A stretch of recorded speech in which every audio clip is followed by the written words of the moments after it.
আসসালামু আলাইকুম ভাই ও বোনেরা, আপনারা সবাই কেমন আছেন? আশা করি আপনারা সবাই ভালো আছেন। আলহামদুলিল্লাহ আমিও ভালো আছি। নরিন ফ্যামিলি ব্লগারে জানাই স্বাগত। ভলিউম কম থাকাতে মেয়ের একটু টামানিত, আপনারা তো শুনতে পেলেন মেয়ে কি বললো। আর মেয়ে এতটাই খুশি যে আজকে ওর সকাল থেকে দুপুরও হচ্ছে না, ওর কাছে ভালো লাগতেছে না। ও আজকে বর্ণানার বাসায় যাবে। হ্যাঁ, অবশ্যই বর্ণানার বাসায় কিন্তু আমাদের দাওয়াত আছে, তো ওইখানে যাওয়ার জন্য কিন্তু রেডি হয়ে বসে আছি। আর এইদিকে কিন্তু এখন বেরো হয়ে যাব।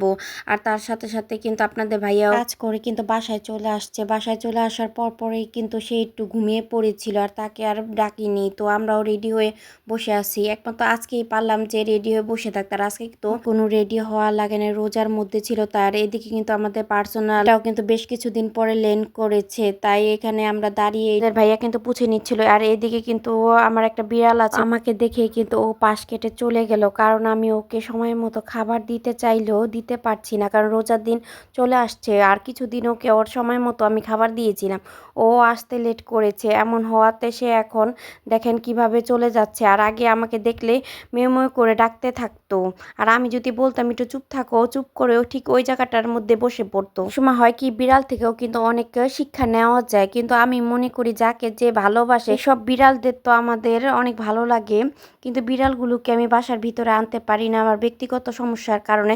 তাই আমি দূর থেকে ওদের দেখে ওদের জন্য কিছু খাবারও যদি দিতে পারি কিংবা ওদেরকে বাঁচিয়ে রাখতে পারি, যেমন বিড়াল, কুকুর, আরও অনেক কিছুই আছে, কিন্তু আমাদেরই উপকারে আসে।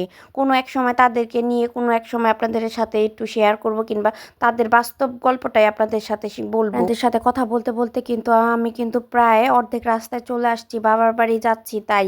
আর বাবার বাড়িতে কিন্তু আজকে যাচ্ছি না, আজকে কিন্তু বরাব্বুর বাসায় যাচ্ছি।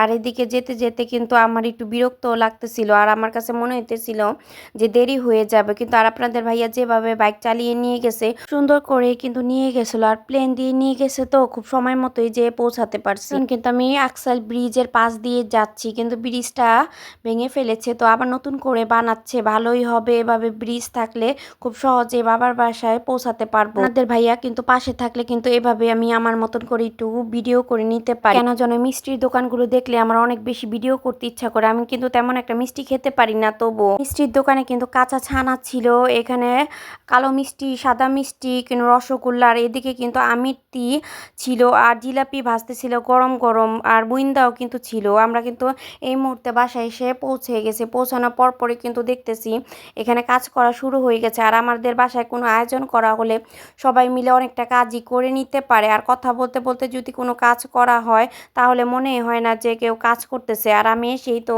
একটু ভিডিও করে নিলাম, একমাত্র আপনাদের জন্যই কিন্তু আমি এই ভিডিওগুলো দিই এবং আমার মনের ভাষাগুলো প্রকাশ করি। আর বেশ ভালোই লাগে আমার। পৃথিবীতে যেমন সময় যেন থেমে থাকে না, ঠিক তেমনই একজনের জন্য আরেকজন কিন্তু থেমে থাকে না। সবাই সবার জন্যই কিন্তু বেঁচে থাকে, কিন্তু এক সময় এমন হয় সবাই সবার তাগিদে ব্যস্ত হয়ে যায়। এদিকে কিন্তু দেখিয়ে নিলাম, এটা কিন্তু আমার চাস্তো ভাই মেহেদুল ভাই, ওর জন্য সবাই দোয়া করবেন যেন আগামীতে বেশ ভালো একটা কর্মসংস্থানের সাথে জড়িত হতে পারে। আর তার পাশাপাশি দেখেন এখানে কিন্তু মাখা প্রায় কাজকর্ম কিন্তু শেষ হয়ে আসছে, এবং মুড়ি দিলে কিন্তু খাওয়া যাবে।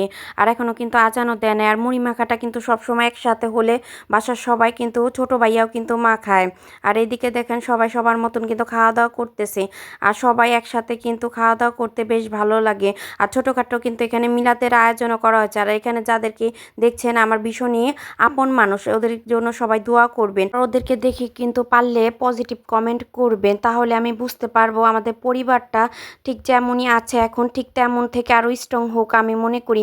আর সবাই মনের দিক থেকেও যেন ভালো থাকতে পারে। কিন্তু জম্পেশ আমাদের মুড়ি মাখা খাওয়া হচ্ছে। আর এদিকে দেখেন আমার মেয়ে যতটাই না খাচ্ছে, যে সবার সাথে বসে যে এখানে মুড়ির ভিতরে হাত দিয়েছে, জিলাপি একটু করে ভাঙছে, একটু করে মুখে দিচ্ছে, সেই দৃশ্যটা কিন্তু আমি বেশ ভালোভাবে আপনাদের সাথে একটু ধারণ করে নিলাম। আর তার সাথে সাথে কিন্তু এটা আমার কিন্তু আম্মি হয়, আপনারা বুঝে নেবেন। ওর পরিচয় এক ব্লগে কিন্তু দিয়েছিলাম, যদি চান ওই ব্লগগুলি দেখে আসতে পারেন, পুরোনো ব্লগে কিন্তু আছে। আর এদিকে কিন্তু কি সুন্দর করে মাশাল্লাহ মাশাল্লাহ মাশাল্লাহ এখানে কিন্তু দাঁড়িয়ে গেছে নামাজ পড়ার জন্য। বললাম না, ছোট ছোট বাচ্চারা হলে কি হবে, ওরাও কিন্তু আল্লাহর দিকে ঠিক ধ্যান দিয়ে কিন্তু এখানে নামাজ পড়তেছে। আর আমি যে এখানে পিছনে দাঁড়িয়ে আছি, আর শুধু কিন্তু আমি দাঁড়িয়ে নেই, এখানে আরো মানুষও কিন্তু দাঁড়িয়ে আছে। সাথে সাথে আপনারা কি খেয়াল করতে পারছেন, এখানে ছোট্ট একটা বাচ্চা দাঁড়িয়ে আছে, তার শুধু মাথাটাই দেখা যাচ্ছে। এটাই কিন্তু আমার ছোট আব্বা, ও কিন্তু নামাজের জন্য ওদেরকে ডাকতেছিল, কিন্তু একটু কান্না করে নেয়। আর তার সাথে সাথে কিন্তু আমরা বাসায় চলে আসছি ওই দিনই,